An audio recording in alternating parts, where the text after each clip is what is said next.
Genèse 1, verset 1. Au commencement, Dieu créa les cieux et la terre. 2 Timothée, chapitre 3, verset 16. Toute écriture est inspirée de Dieu et utile pour enseigner, pour convaincre, pour corriger, pour instruire dans la justice.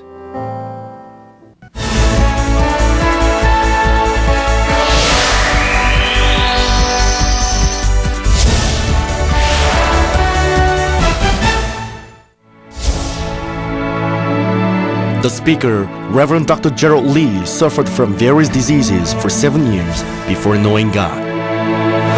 One day, he met God and was totally healed of all his diseases at once.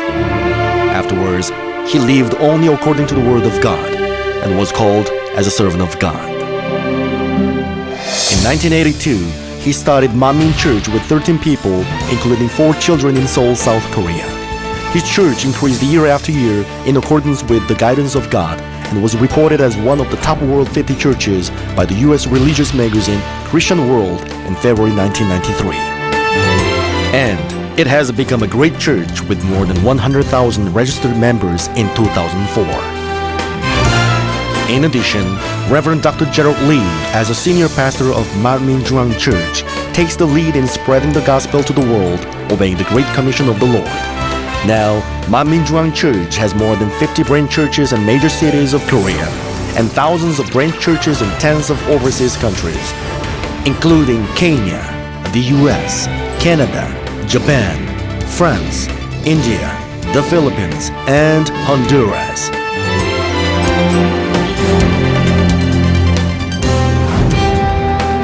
On top of this, Reverend Dr. Gerald Lee has conducted great United Crusades in Washington, D.C., Baltimore, L.A., Hawaii, Argentina, Japan, Kenya, Tanzania, Uganda, Pakistan, the Philippines, Honduras, India, Russia, Germany, and Peru, accompanied with Manmin Performing Arts mission teams.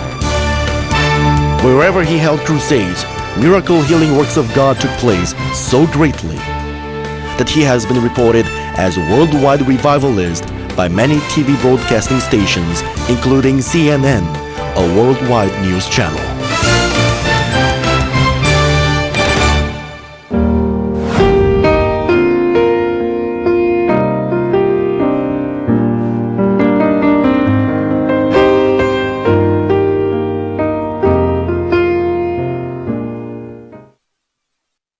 시청자 여러분, Chers spectateurs, aujourd'hui nous avons la 3e session du message de la croix. Je continuerai à expliquer nos 2 dernières sessions en traitant de quelle entité est Dieu. D'abord Dieu le créateur de toutes choses. Les êtres humains et toutes choses ne sont pas arrivés à l'existence par chance. Ils ont été formés et créés par Dieu le créateur. Deuxièmement, Dieu est je suis que je suis. Personne n'a donné naissance à Dieu ni l'a créé, mais il existait par lui-même dès avant l'éternité, et il existera de toute éternité. Troisièmement, Dieu est omniscient et omnipotent. Dieu est capable de faire même les choses qui ne peuvent être faites par des capacités humaines. Dieu connaît toutes choses du passé, du présent et du futur. Je l'ai expliqué jusqu'à ce point dans les 2 dernières sessions. Aujourd'hui, je vous parlerai du 4e aspect de Dieu, l'auteur de la Bible. J'espère que vous croirez que la Bible et la parole de Dieu sont vraies au travers du message d'aujourd'hui. Je prie au nom du Seigneur que dans votre foi, vous obéirez et pratiquez la parole de Dieu et recevrez toutes les bénédictions promises dans la Bible.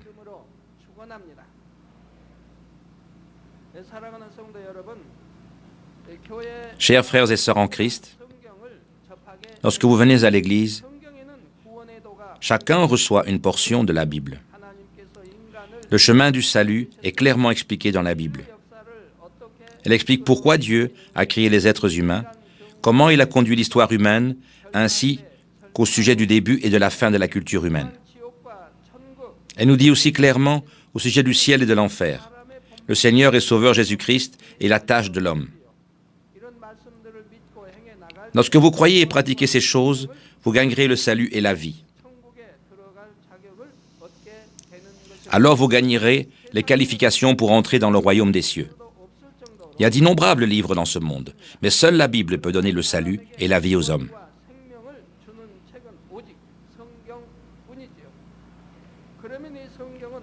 Alors, qui a écrit cette Bible?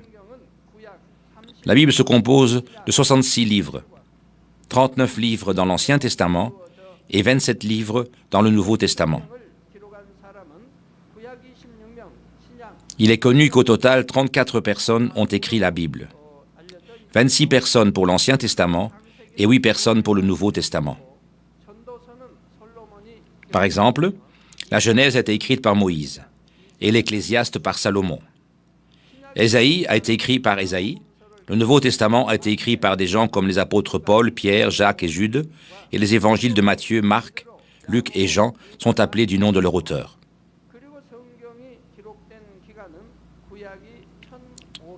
Il a fallu au total 1600 ans pour écrire la Bible, 1500 ans pour l'Ancien Testament et 100 ans pour le Nouveau Testament. La Bible est une collection de livres écrites par 34 personnes sur une période de 1600 ans.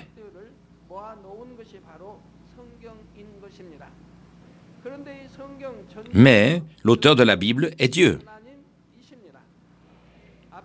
Comme je l'ai dit avant, il y a eu 34 écrivains, mais ce n'étaient pas des auteurs, mais des nègres. Laissez-moi vous donner un exemple. Disons qu'une mère qui habite avec son fils aîné veut écrire à son fils cadet qui vit éloigné. Cette mère dit à son fils aîné le contenu de la lettre afin qu'il l'écrive. Alors, de qui est la lettre? Est-ce la lettre du fils aîné puisque c'est lui qui l'a écrite? Non, n'est-ce pas? Malgré qu'elle soit écrite par le fils aîné, le contenu est de la mère. De la même manière, le contenu de la Bible est la parole de Dieu. Dieu a touché ceux qui étaient qualifiés à ses yeux et les a fait écrire sous l'inspiration du Saint-Esprit. À propos de cela, 2 Timothée 3, verset 16 dit « Toute écriture est inspirée de Dieu et utile pour enseigner, pour convaincre, pour corriger et pour instruire dans la justice. » 2 Pierre 1, verset 21 dit « Car ce n'est pas par une volonté d'homme qu'une prophétie a jamais été prononcée, mais c'est poussé par le Saint-Esprit que des hommes ont parlé de la part de Dieu. »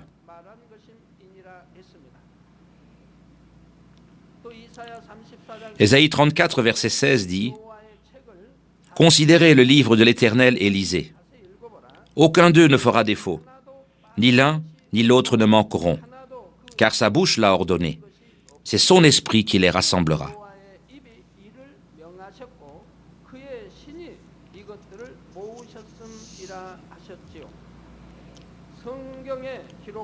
Malgré qu'il y ait de nombreux écrivains de la Bible, toute la Bible n'est jamais en opposition avec elle-même, mais a de la consistance, comme si elle avait été écrite par une seule personne. C'est parce qu'elle a été écrite par Dieu, le Tout-Puissant, au travers des œuvres du Saint-Esprit.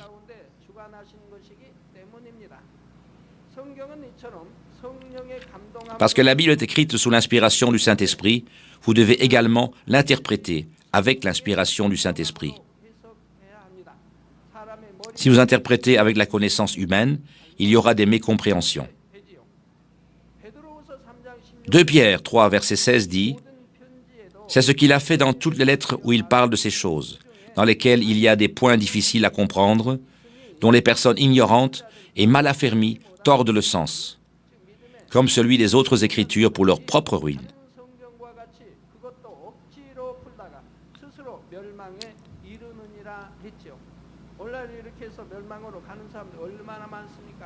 Aujourd'hui, il y a tellement de gens qui tombent dans la destruction de cette manière.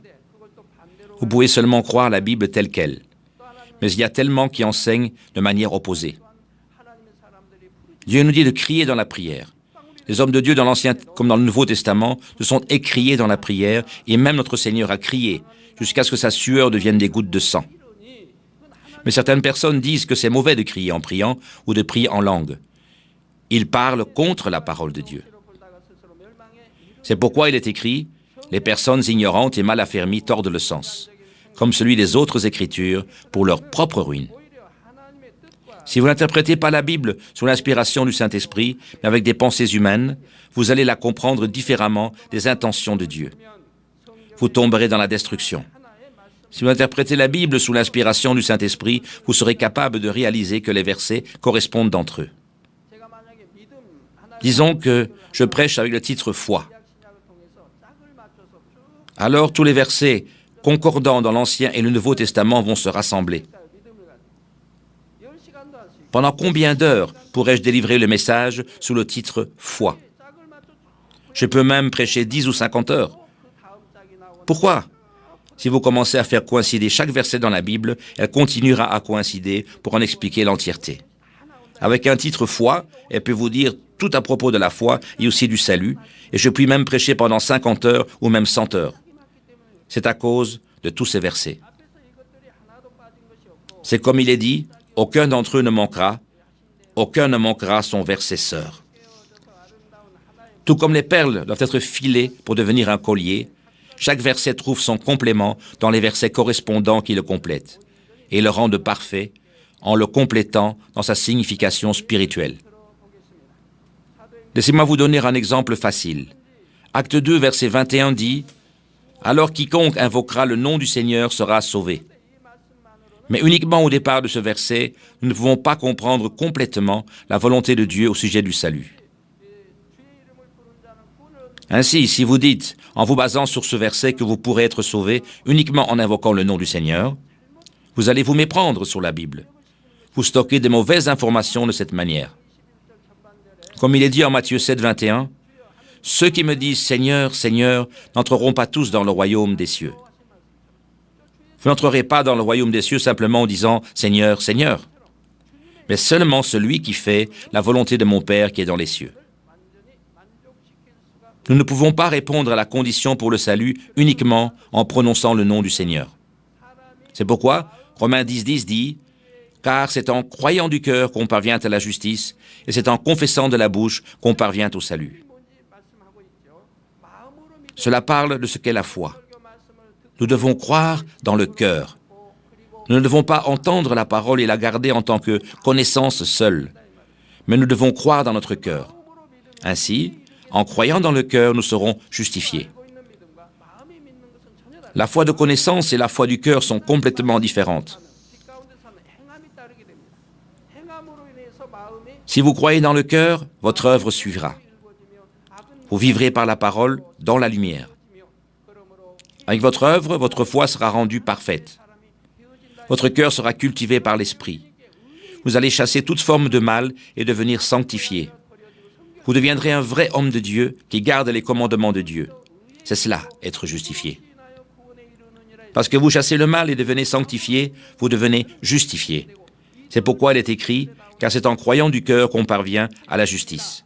Et c'est en confessant de la bouche qu'on parvient au salut.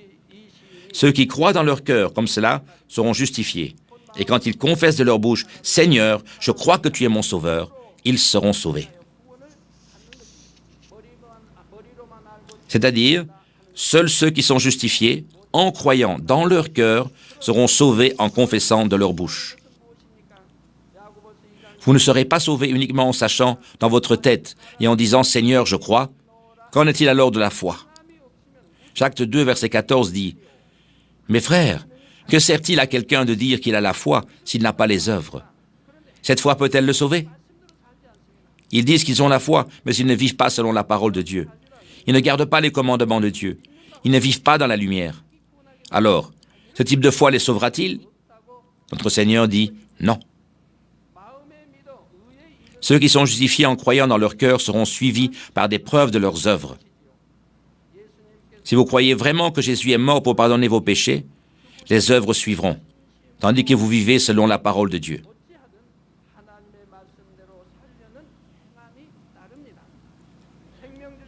Étant donné que vous aimez Dieu et le Seigneur qui a donné sa vie pour vous, vous ne voudrez pas blesser le cœur de Dieu et vous allez naturellement commencer à chasser les péchés. De même, si vous croyez vraiment dans l'amour du Seigneur, vous aimerez vos frères comme vous-même. Vous ne haïrez, ni ne jugerez, ni n'envierez, ni ne condamnerez, ni ne rechercherez votre propre intérêt. Mais vous servirez, vous vous sacrifierez et vous aiderez les nécessiteux pour montrer la preuve de votre foi par des œuvres. Mais les œuvres ne sont pas uniquement des démonstrations extérieures. Romains 3, verset 28 dit « Car nous pensons que l'homme est justifié par la foi, sans les œuvres de la loi. »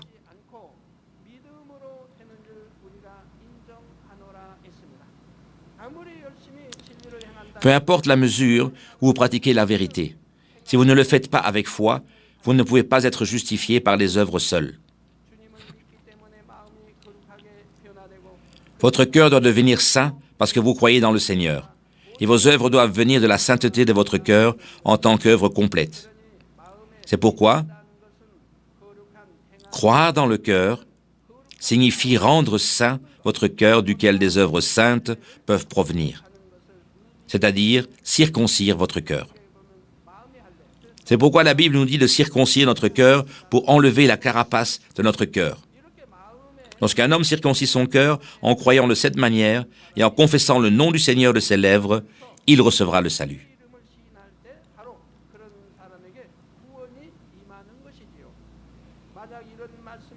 Si vous ne connaissez pas les parallèles ou les compléments de ces versets, vous pourriez vous méprendre sur la vérité en pensant « je ne serai sauvé qu'en acceptant Jésus comme sauveur » ou « je serai sauvé même si je vis dans le péché, du moment que je crois dans mon cœur ».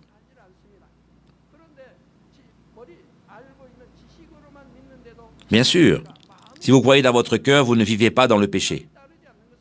Mais les gens disent qu'ils croient dans leur cœur, malgré qu'ils ne font que croire avec leur connaissance, parce qu'ils ne connaissent pas la vérité.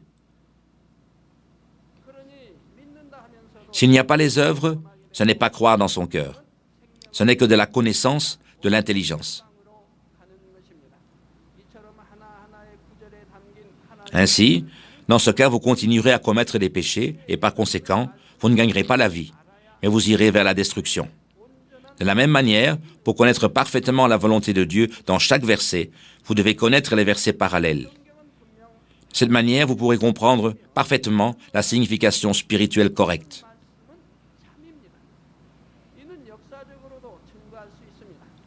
Chers frères et sœurs en Christ, la Bible est la parole de Dieu. Toutes les paroles qu'elle contient sont vraies. Cela peut être prouvé dans toute l'histoire.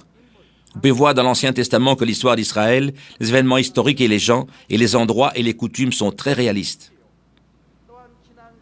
Également, comme je l'ai mentionné la dernière fois, il y a beaucoup de prophéties dans la Bible. Et chacune d'elles s'accomplit.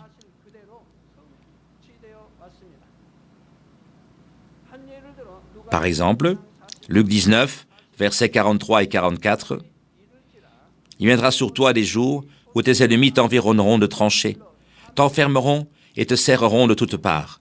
Ils te détruiront, toi et tes enfants, au milieu de toi, et ne laisseront pas en toi pierre sur pierre, parce que tu n'as pas connu le temps où tu as été visité. »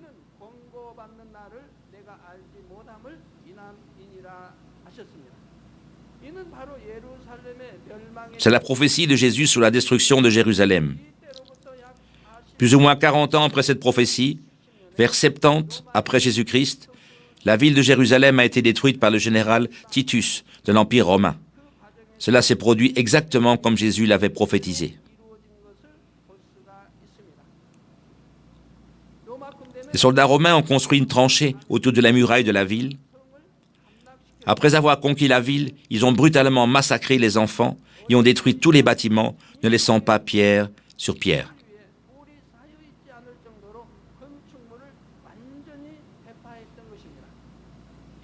De plus, il y a des prophéties au sujet de nombreux faits historiques et les plus importants sont les prophéties concernant Jésus.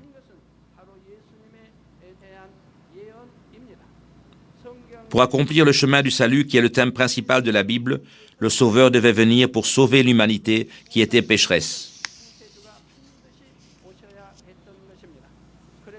Dieu a ainsi donné des prophéties détaillées en de nombreux endroits de l'Ancien Testament à propos de ce Jésus qui deviendrait le Messie. Sa naissance, ses souffrances et sa résurrection. Lorsque le temps est venu, comme Dieu l'avait promis, il a envoyé Jésus sur cette terre. Le Nouveau Testament relate en détail l'accomplissement des prophéties de l'Ancien Testament par Jésus. Voyons certaines d'entre elles. La première concerne la naissance de Jésus. En Genèse 3, verset 15, Dieu nous dit que le Sauveur viendrait du peuple d'Israël.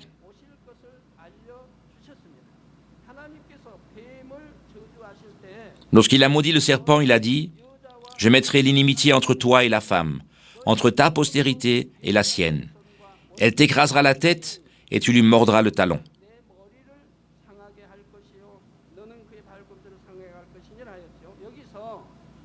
Ici, la femme se réfère spirituellement à Israël. Il est normal qu'un homme naisse d'une femme. La raison pour laquelle Dieu le dit est parce que cela contient une signification spirituelle. Apocalypse 12, verset 5 dit « Elle enfanta un fils qui doit paître toutes les nations avec une verge de fer. Et son enfant fut enlevé vers Dieu et vers son trône. » Cela témoigne de Jésus qui est venu par une femme. C'est cela le peuple d'Israël. Ésaïe 7, verset 14 dit « C'est pourquoi le Seigneur lui-même vous donnera un signe. Voici, la Vierge deviendra enceinte, elle enfantera un fils. Et on l'appellera Emmanuel. » Michée, chapitre 5, verset 1 dit « Et toi, Bethléem Ephrata, petite entre les milliers de Juda, de toi sortira pour moi celui qui dominera sur Israël, et dont les activités remontent aux temps anciens, aux jours de l'éternité. » C'est-à-dire qu'il est né de Dieu.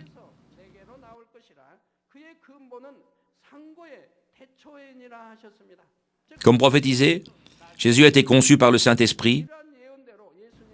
Comme prophétisé, Jésus a été conçu par le Saint-Esprit, est né de la Vierge Marie dans la mangeoire d'une étable à Bethléem.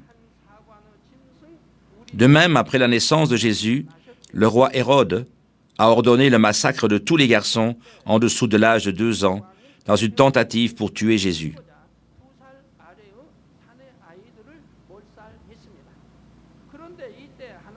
Mais en ce temps-là, Dieu a fait partir Jésus vers l'Égypte au travers d'un rêve de Joseph. Après la mort du roi Hérode, Dieu les a rappelés en Israël au moyen d'un autre rêve. Dans l'Ancien Testament, Osée 11, verset 1, prophétise à ce sujet en disant « J'ai appelé mon fils hors d'Égypte. » Ainsi, si vous allez en Égypte, il y a un endroit où Jésus a trouvé refuge et a grandi lorsqu'il était très jeune.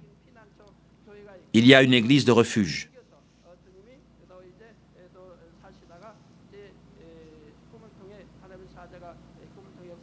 Jésus a été là pendant un temps et par le rêve d'un ange de Dieu, il est revenu en Israël. Il s'est rendu à Nazareth et a grandi là-bas. Lorsque Jésus est entré à Jérusalem, il était monté sur un ânon, comme cela a été prophétisé en Zacharie 9, verset 9. Il est écrit « Sois transporté d'allégresse, fille de Sion. Pousse des cris de joie, fille de Jérusalem.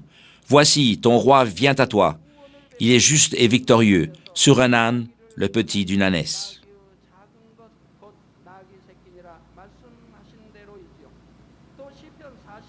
Il est également dit dans le psaume 41, verset 10, « Celui-même avec qui j'étais en paix, qui avait ma confiance et qui mangeait mon pain, lève le talon contre moi. »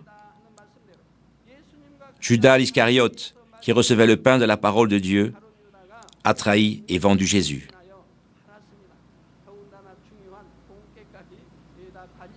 Judas Iscariote, qui était en charge de la bourse, a vendu Jésus.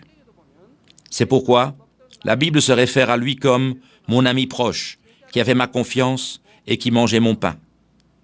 Il n'est pas dit « mon disciple », mais « mon ami ». Donc, lorsque Judas Iscariote a vendu Jésus, il a embrassé Jésus en tant que signe. En ce temps-là, Jésus ne disait pas « mon disciple », mais « mon ami ». Ce que tu es venu faire, fais-le. Comme il est écrit en Zacharie 11, verset 12, « Si vous le trouvez bon, donnez-moi mon salaire. Sinon, ne le donnez pas. » Et ils pesèrent pour mon salaire 30 cycles d'argent.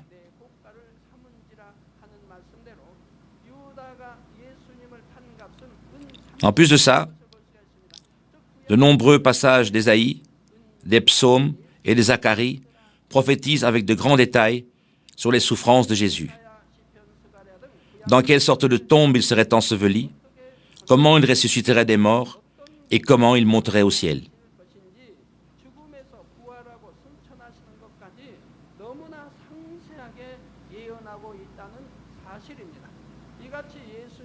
De la même manière, de nombreuses prophéties de l'Ancien Testament concernant Jésus ont été accomplies dans le Nouveau Testament une par une. Non seulement la Bible, mais aussi l'histoire témoigne de Jésus, c'est-à-dire l'après Jésus-Christ, d'après lequel nous disons 2005 après Jésus-Christ a commencé avec la naissance de Jésus.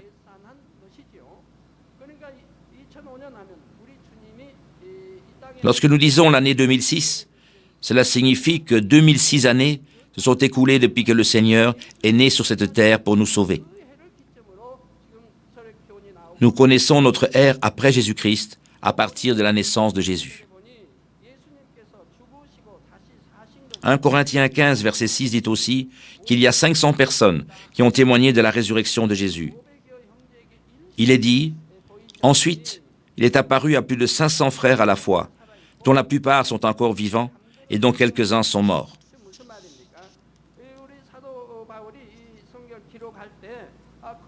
Qu'est-ce que ça signifie? Lorsque l'apôtre Paul a écrit ce livre de la Bible, plus de la moitié des 500 qui ont vu l'ascension du Seigneur étaient vivants. Et certains d'entre eux s'étaient endormis. Nous parlons d'endormis à propos des corps des croyants qui sont morts et sont partis au ciel. Donc, certains d'entre eux s'étaient endormis, comme par exemple Jacques, un disciple de Jésus qui a été martyrisé. Certains se sont endormis de cette manière. Au travers de ces témoins, la nouvelle de la résurrection du Seigneur a été répandue dans le monde entier. Jusqu'à ce jour, le fait que les paroles de la Bible concernant le Seigneur sont toutes vraies et la parole de Dieu est répandue sur toute la terre. De plus, ceux qui entendent et croient ces choses peuvent rencontrer et expérimenter Dieu, l'auteur de la Bible. Lorsqu'ils croient et pratiquent la parole de la promesse donnée par Dieu dans la Bible, ils peuvent expérimenter des œuvres de notre Dieu qui garde ses promesses et garantit ses paroles. Chers frères et sœurs en Christ, la Bible prophétise au sujet des signes et des situations mondiales dans les derniers jours avant le retour du Seigneur. Elle prophétise aussi sur les choses futures, y compris la grande tribulation de 7 ans, la troisième guerre mondiale, le millénium, le jour du jugement et au sujet du ciel et de l'enfer.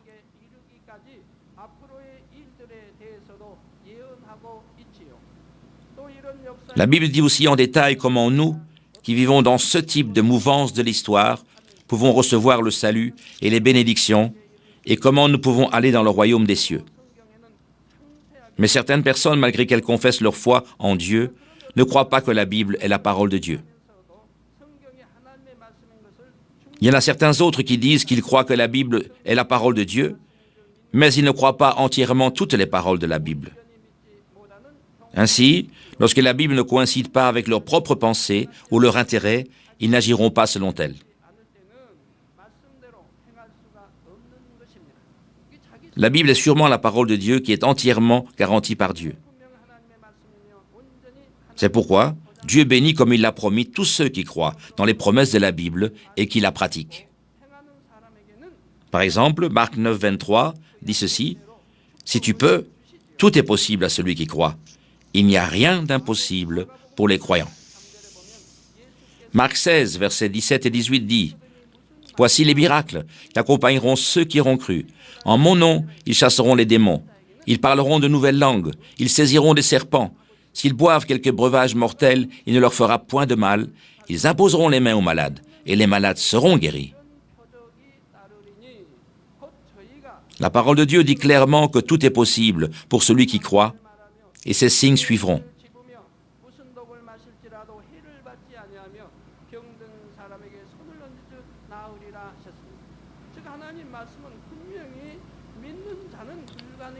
Quelle sorte de signes? Ils chasseront des démons dans le nom du Seigneur. Ils parleront de nouvelles langues. Ils saisiront des serpents de leurs mains. Cela signifie qu'ils briseront la synagogue de Satan. Ils imposeront aussi leurs mains aux malades et ils seront guéris. Dans la Bible, vous pouvez trouver des hommes de Dieu tant dans l'Ancien que dans le Nouveau Testament qui ne sont pas morts de maladie. La Bible dit que les yeux de Moïse n'étaient pas faibles, même à l'âge de 120 ans. Il était en bonne santé, accomplissant les œuvres de Dieu, et puis Dieu l'a appelé.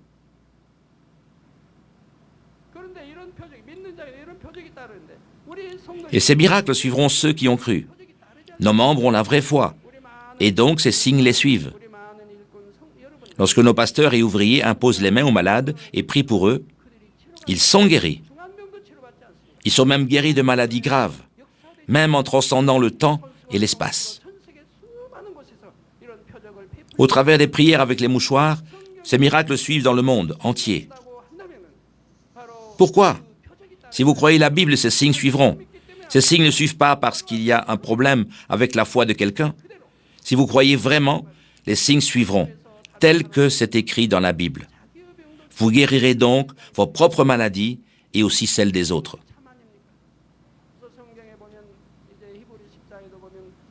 Est-ce que ce n'est pas vrai? C'est pourquoi le chapitre 10 d'Hébreux nous dit d'avoir un cœur vrai et une foi parfaite. Si vous circoncisez votre cœur pour avoir un cœur vrai et une foi parfaite, cela signifie que vous êtes entrés en esprit. Alors vous aurez une foi parfaite. Ceux qui ont une foi parfaite seront suivis par ces signes. Ces signes suivent ceux qui croient et vous êtes les témoins. Ces signes suivent nos membres de Manmin. Comme il est dit, tout est possible à ceux qui ont une foi parfaite. Même les signes de la puissance de Dieu peuvent être accomplis. Exode 15, verset 26 dit aussi, il dit, « Si tu écoutes attentivement la voix de l'Éternel ton Dieu, si tu fais ce qui est droit à ses yeux, si tu prêtes l'oreille à ses commandements, et si tu observes toutes ses lois, je ne te frapperai d'aucune des maladies dont j'ai frappé les Égyptiens. Car je suis l'Éternel qui te guérit. »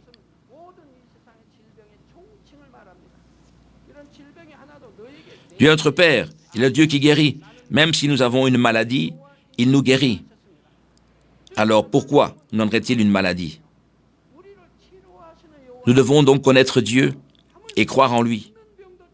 Comme il est dit, si vous vous éloignez du péché et que vous gardez les commandements de Dieu, aucune maladie ne vous frappera.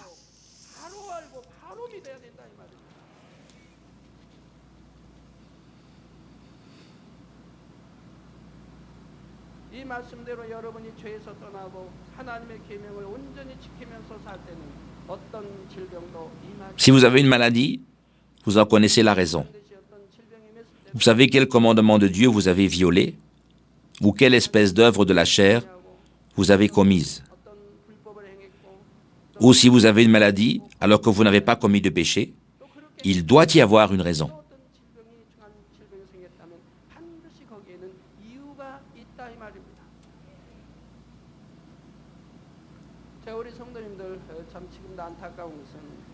Je suis désolé quand je vois certains jeunes membres. Ils gardent tout le sabbat, donnent leur dîme, assistent également à la veillée du vendredi, assistent à la prière de Daniel et travaillent fidèlement pour le royaume des cieux. Alors, lorsqu'ils commencent à sortir avec quelqu'un, leur foi se refroidit. Ils ratent la veillée du vendredi, ils arrêtent de prier, ils perdent ainsi leur temps pendant 1 mois, 2 mois, 3 mois, 6 mois, 1 année. Alors Dieu ne peut que se détourner sa face, parce qu'ils ont changé. Leur foi a refroidi. Ils ont perdu leur premier amour et sont devenus tièdes.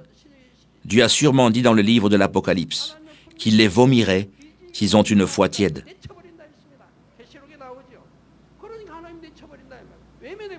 Dieu détournera sa face d'eux. Ainsi, ils ne sont plus protégés par Dieu et ils ont des maladies graves que les gens mondains attrapent. Ce n'est qu'après être devenus désespérés qu'ils se repentent.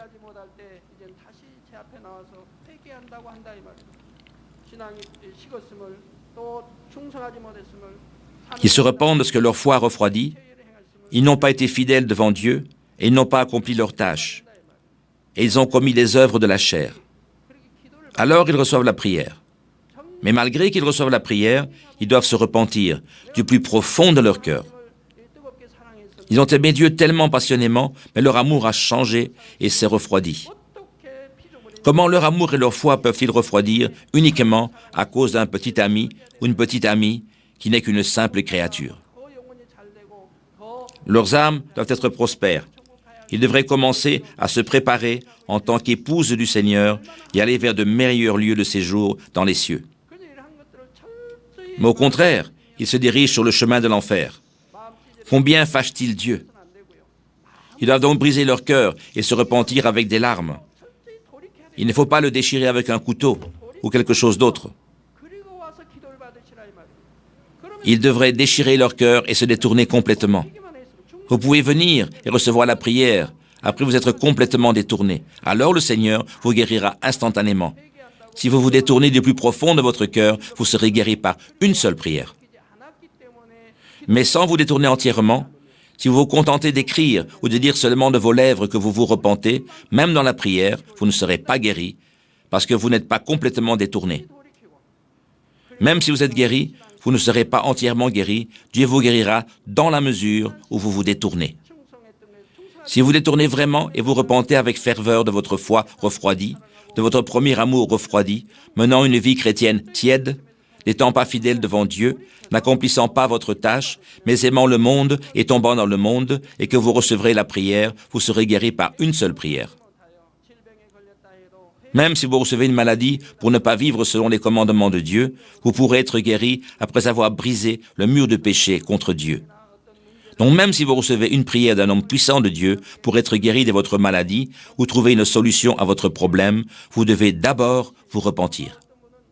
Certains d'entre vous disent que vous êtes certainement repentis et vous êtes détournés, mais vous n'êtes pas guéris par une prière. C'est une vraie bénédiction. Pourquoi? Dieu vous raffine et vous permet de vous repentir complètement de manière à ce que vous haïssiez la racine de l'iniquité du plus profond de votre cœur. Dieu vous donne un temps de raffinement, de sorte que vous ressortiez comme de l'or pur et en parfaite sanctification. Donc, si vous êtes détourné de tout votre cœur, vous serez reconnaissant de toute manière et guéri immédiatement, oui ou non. Après vous être repenti dans le plus profond de votre cœur et avoir abattu le mur du péché, vous pouvez recevoir une vraie foi d'en haut. Nos membres voient, entendent, expérimentent toujours que ces paroles de Dieu sont toutes vraies. Par exemple, la diaconesse Jung Ah Lee de l'orchestre Nissi de notre église a rencontré un problème avec sa petite fille Iena en juin 2002. À cette époque, Iena avait 4 mois. Elle ne pouvait pas dormir à cause d'une forte fièvre et ses jambes sont devenues faibles et flageolantes. On a diagnostiqué une tumeur dans le joint de la hanche. Le joint de sa hanche avait une inflammation qui était fortement enflammée. Le médecin a dit que si l'infection se répandait dans tout le corps par les veines, elle pourrait mourir en 1 semaine d'un empoisonnement de sang. Pour empirer la situation, elle était trop jeune pour subir une opération. Et même si elle était opérée, il y avait une forte chance qu'elle soit handicapée pour le restant de ses jours. La diaconesse avait le cœur brisé en voyant souffrir sa fille et décidant de faire confiance à Dieu, elle a quitté l'hôpital.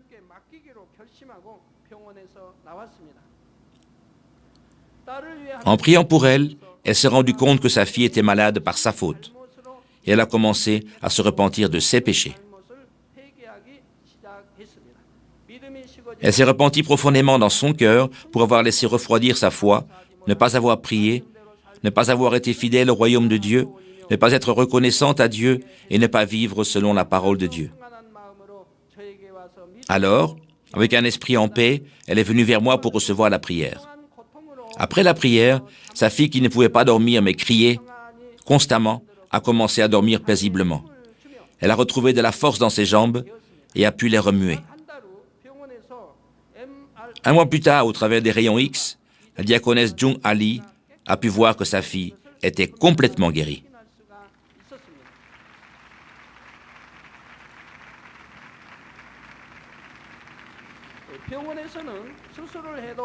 Les médecins ont dit qu'elle aurait un handicap, même après l'intervention, et que sans intervention, elle ne pourrait vivre.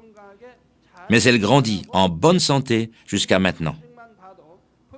En voyant ces témoignages, vous pouvez réaliser que la Bible est vraie et que Dieu confirme ses paroles de promesses dans la Bible.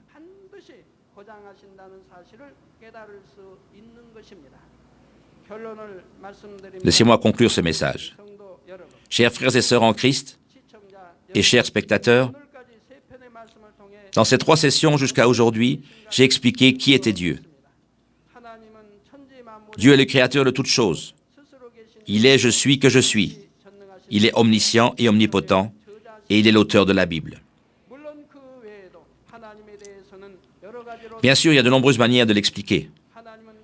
Dieu est lumière, amour, le juge du jugement final, et notre Père qui nous aime, vous et moi. Au plus vous lisez la Bible, la méditez et agissez selon elle, au plus vous réaliserez des choses sur Dieu et vous rencontrerez sûrement le Père d'amour.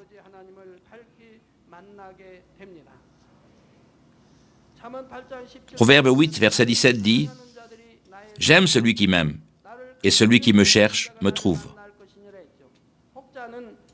Certaines personnes disent « Où est Dieu? S'il y a un Dieu, que je puisse le rencontrer. » Sans même chercher ce Dieu-là. Cherchez Dieu. Il n'aime même pas Dieu. Dieu vous aimera lorsque vous l'aimez. Dieu vous rencontrera si vous le cherchez avec diligence. Il est donc ridicule de dire de telles choses sans même chercher Dieu. Si nous aimons vraiment quelqu'un, nous voudrons faire ce que la personne nous demande de faire. Aimer Dieu et le chercher, c'est de croire en sa parole, la Bible, et de garder sa parole. Alors Dieu vous aimera. Il répondra à vos prières et vous rencontrera en disant « Me voici, j'ai entendu tes prières. » J'espère que vous croirez sûrement dans votre cœur que la Bible est la parole de Dieu et que vous ferez de votre mieux pour en pratiquer les commandements. Je prie au nom de notre Seigneur que Dieu vous aimera, vous rencontrera et vous bénira si vous faites cela et qu'il vous conduira à la nouvelle Jérusalem dans le royaume éternel des cieux.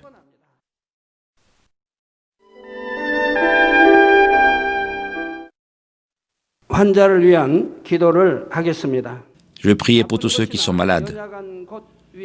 Placez vos mains sur les parties de votre corps qui sont malades. Et si tu es malade partout, tu mets tes mains sur la poitrine. L'œuvre du Dieu Tout-Puissant, qui transcende le temps et l'espace, va vous faire un travail selon votre foi. Peu importe où vous êtes, si vous recevez cette prière par la foi, vous allez expérimenter la puissance de Dieu. Alléluia, Dieu merveilleux d'amour. Mets la main sur tous tes enfants, sur tous les spectateurs de JCN, sur tous ceux qui regardent par Internet ou la télévision. Mets ta main et manifeste tes œuvres au travers du temps et de l'espace sur chaque spectateur, à chaque endroit de la terre. Donne à chacun d'entre eux une foi par laquelle ils puissent croire, que toutes les pensées négatives puissent disparaître, que toutes les épreuves et les souffrances soient brûlées par le feu du Saint-Esprit et qu'ils soient guéris par la puissance de notre Seigneur de leur tête jusqu'aux orteils, que tous les nerfs, tous les organes, tous les muscles soient restaurés, que la plus grande puissance de la création, dans le nom de Jésus-Christ, toi le diable et Satan, je te chasse, je t'ordonne de lâcher les bien-aimés, dans le nom de Jésus-Christ, que toutes les maladies, toutes les infirmités, les maladies endémiques, les maladies héréditaires, les maladies incurables, soient brûlées par le feu du Saint-Esprit. Soyez fortifiés. Que tous les cancers du poumon, les cancers gastriques soient éliminés. Que la leucémie, le cancer, soient brûlés par le feu du Saint-Esprit. toutes sortes de maladies féminines, l'hypertension, le diabète, l'inflammation,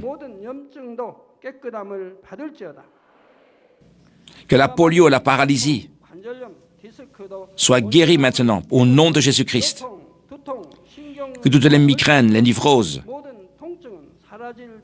que tous les effets secondaires soient éliminés maintenant et que tout soit rendu parfait, que tout soit brûlé par le feu du Saint-Esprit.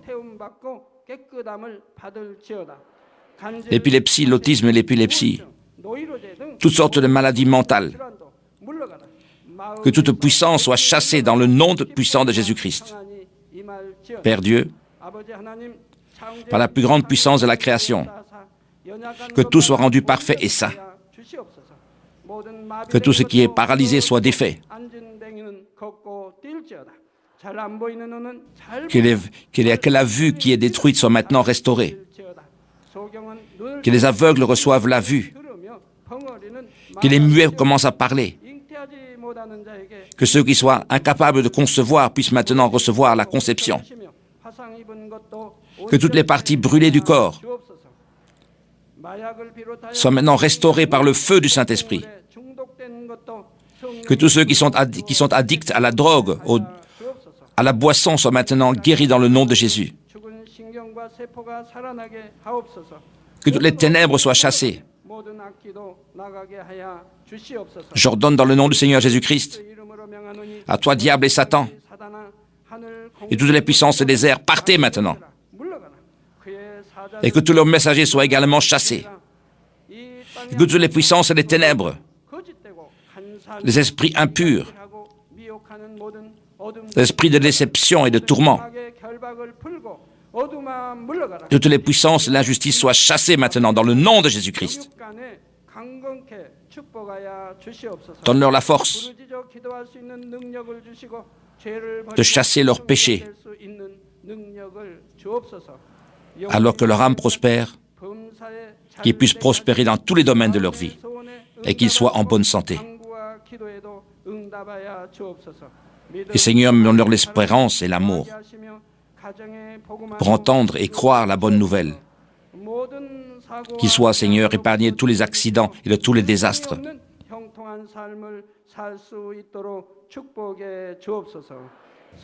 Protège, Seigneur, tous les enfants de Dieu dans leur maison, par la puissance du Saint-Esprit. Que ce soit, Seigneur, comme un feu brûlant. Qu'ils entrent ou qu'ils sortent, Seigneur, que tu puisses les bénir abondamment. Donne-leur la sagesse. Permets-leur d'être remplis du Saint-Esprit. Tous les serviteurs et les ministres de Dieu, qui puissent accomplir les tâches que tu leur as données. Qu'il y ait un grand réveil dans chaque église. Conduis tes enfants afin qu'ils puissent te rendre gloire. Que tout ce qu'ils fassent en vie, Seigneur, puisse réussir. Manifeste tes œuvres. Que leurs lèvres puissent témoigner que tu es le grand Dieu et que j'ai reçu les réponses. Que toi seul puisses recevoir toute la gloire et tout l'honneur. Dans le nom de Jésus-Christ.